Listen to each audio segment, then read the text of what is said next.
I'm Jeff Altman, the Big Game Hunter. I'm the head coach for JobSearchCoachingHQ.com. That's a site with curated information that you can watch, listen to, or read that's going to help you find work more quickly. I received a message from someone through LinkedIn. By the way, if you want to send a message to me and ask a question, message me through LinkedIn. You will first need to connect, and my page there is linkedin.com/IN/the Big Game Hunter. Then send your question to me. I'll get to as many as I can, okay? So this person writes, Jeff, I stumbled across your YouTube channel in the spring of 2017. I was enrolled in college majoring in human resource management. At that time, I knew little about salary negotiation, resumes, and interview techniques, to name a few. Thank you for your insight. As of now, I'm searching for jobs in Dallas to advance my career.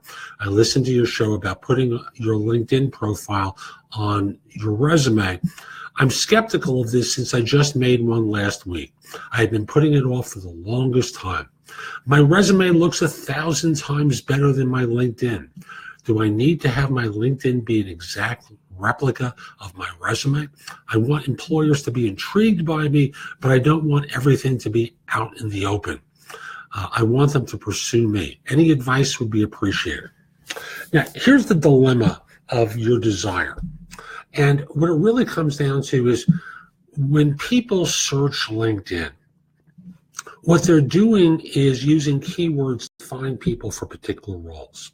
I'll come back to one other alternative in a second, but the primary way is they're using keywords to help people, help them find people who fit particular roles.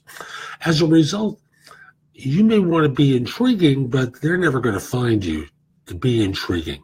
It's like the person who goes to the singles bar and stays in the closet all day, all night. And obviously they're never going to be noticed or found because they're in a closet.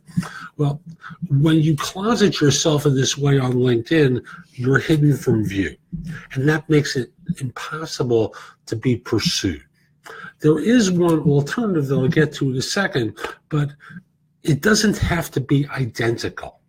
It needs to be congruent with your resume. And obviously, since you're looking for a job, you want people to be reaching out to you and you're not always pursuing them.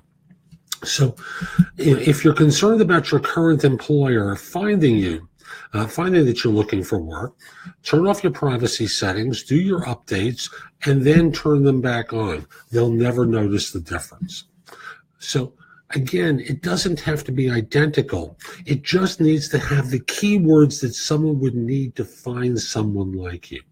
The exception is if you want to be discovered through being active in groups and have people check you out because you're that smart, that witty, that clever, that knowledgeable.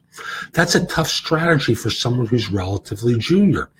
If anything, you should be learning from others rather than them always learning from you because you have less to offer. And I'm not saying that to be disrespectful. You just have less experience. They're less willing to trust someone who has a year or less of background. So my encouragement to you is to open up more, put more onto LinkedIn so that people can actually find you. They'll then want to engage with you. You'll start the conversations. Also start writing for LinkedIn. Start developing a history where your opinions and ideas are shared through the LinkedIn blogging platform. Again, if you have followers on LinkedIn, which I caught that you're a new member, you're not going to have many people who can find you in this way. I always say share to the public, share with connections. You don't probably have a lot of connections. So, for someone like me who's got 20,000 first-level connections, it's easier for me than it is for someone like you.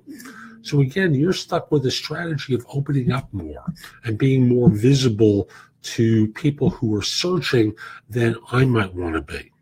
And that others want to be.